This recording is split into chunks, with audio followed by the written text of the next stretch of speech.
Hello, I'm Bob Schieffer, and welcome to the CBS Evening News Online edition. Just ahead, it was billed as a major speech on Iraq, but is there anything new in President Bush's strategy? John Roberts has details and analysis. And how much credit card debt do you have? Why many Americans are drowning in it in our special series, The Debt Trap. It's all starting now on the CBS Evening News Online edition. For 2 weeks now, critics have leveled blistering attacks on the president's war policy in Iraq, and some leading Democrats have demanded he set a timetable for withdrawing American troops. Well, today, the president began a campaign to answer back. In a speech at the Naval Academy, he said the role of the troops is changing, but it will take time and patience to win the war. We begin tonight with John Roberts at the White House. President Bush began to lay the groundwork for a possible drawdown of U.S. troops in Iraq today, but hitting back against his critics, he insisted there'll be no timetable for withdrawal on his watch. These decisions about troop levels will be driven by the conditions on the ground in Iraq and the good judgment of our commanders, not by artificial timetables set by politicians in Washington.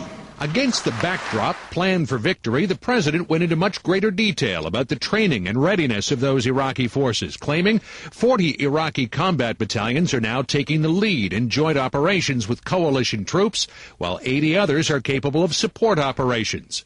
Yet Pentagon officials recently said only one battalion, about 700 men, is fully capable of fighting alone. Iraqi units are growing more independent and more capable. They are defending their new democracy with courage and determination. For what was billed as a major speech, though, there was remarkably little new in either it or an accompanying 35-page strategy for victory in Iraq the White House made public. Democrats saw no strategy, just the same tired old set of goals, they said. It's warmed over stew. There's nothing in the performance of the president's duties in relationship to this war that would say that his judgment is one that should be respected now. But today's speech, one of a series the president will give leading up to Iraq's December 15th elections, shows how much Congressman John Murtha's call to pull out U.S. troops has changed the debate. It's no longer enough for President Bush just to urge patience. He now needs to articulate some hope of an exit. The Pentagon would like to reduce troop numbers to between 80 and 100,000 by the end of next year. When the remainder may come home is completely unknown. When our mission of defeating the terrorists in Iraq is complete, our troops will return home to a proud nation. But some military analysts wonder if the mission to defeat the terrorists in Iraq will ever be complete. The team from the Army War College warned this week the U.S. troops may never be able to train an Iraqi force capable of securing the entire country, no matter how long they stay in Iraq. Bob? Thank you very much, John. CBS News confirmed today that the U.S. military is paying Iraqi newspapers now to print stories favoring American goals and actions. Correspondent David Martin calls it a covert propaganda operation. The articles are secretly written by U.S. soldiers, translated into Arabic, and placed in Iraqi papers by a go-between. The U.S. economy so far is weathering the hurricanes and soaring energy prices. The government today raised its estimate of third-quarter economic growth from 3.8 to 4.3%. Wall Street is afraid that will lead to higher interest rates. The Dow lost 82 points today. Holiday shopping on the Internet is off to a good start. Cyber Monday sales were up 26% over last year. We do live in a credit card nation. The people at Visa tell us their cards alone are used this time of year more than 5,000 times a minute. According to one survey, the average American is carrying a credit card debt now of nearly $4,000. So tonight we're beginning a series on debt. As you will see, credit card debt is not just bad for the individual, it can be bad for the whole U.S. economy.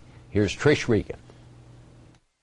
Okay, let's see if I can do it. Allison Gage is the chief financial officer of a 4-kid household. Go down, go down. On the spreadsheet, one income, husband Joe's, to cover 2 cars, her student loans, and a 5-bedroom house.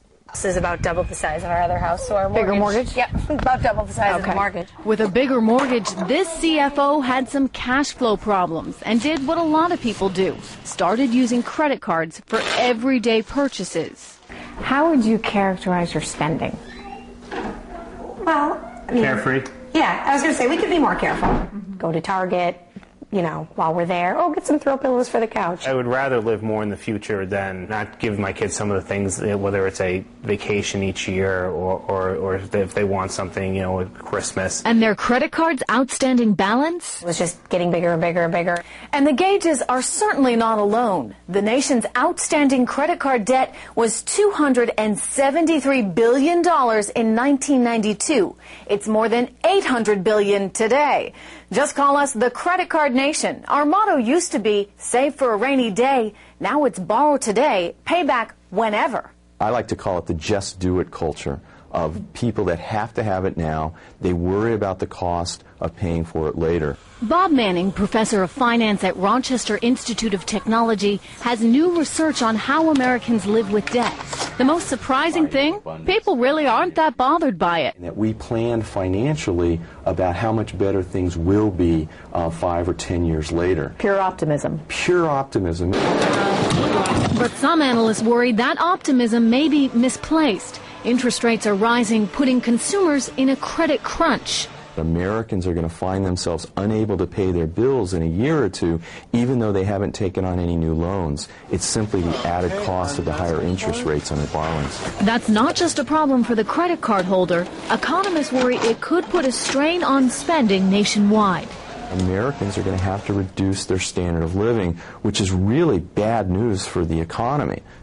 The average interest rate on credit cards right now is 14%, but some analysts believe we may soon see average rates in the 20s. So, Bob, that gives you some idea of where things are heading. That's amazing. Now, what are you going to talk about tomorrow? Tomorrow we're going to show you how easy it is to get into serious credit card trouble. We're also going to talk about a little-known fact. Almost half of the profits from the credit card companies come from penalties and fees. All right. Well, thank you very much, Trish.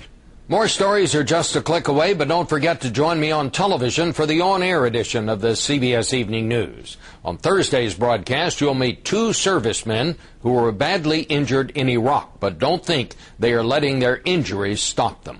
We'll have their inspiring stories. For CBSNews.com, I'm Bob Schieffer.